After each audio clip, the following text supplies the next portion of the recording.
Of course, the impact of this on the entire H1B visa scheme on companies like TCS, which is of course Tata Consultancy Services. It stands to be the most affected, as the bulk of the H1B are actually belonging to their company.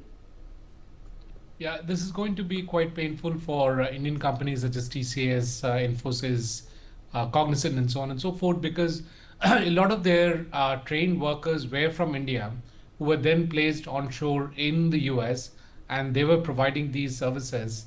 And on a constant basis, there was a churn in these workers. Some of them would be called back to India, and a new set of workers would be going there based on the skill fitment.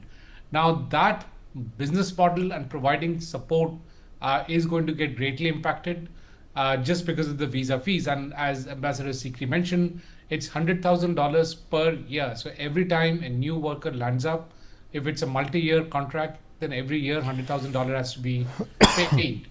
And therefore, the contracts that the Indian companies will be getting into, they will be uncompetitive because their cost will be much higher.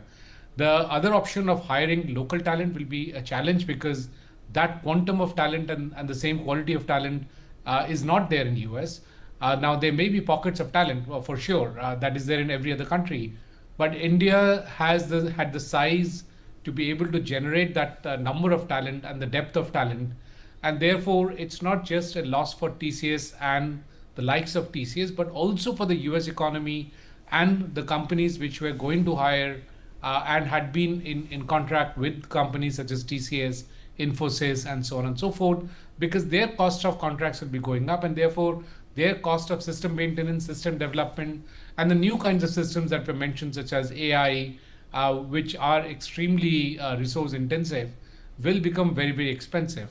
Now, the other option obviously is that the whole process get outsourced offshore to India in GCCs, but not everything can get outsourced, and that's where the challenge is.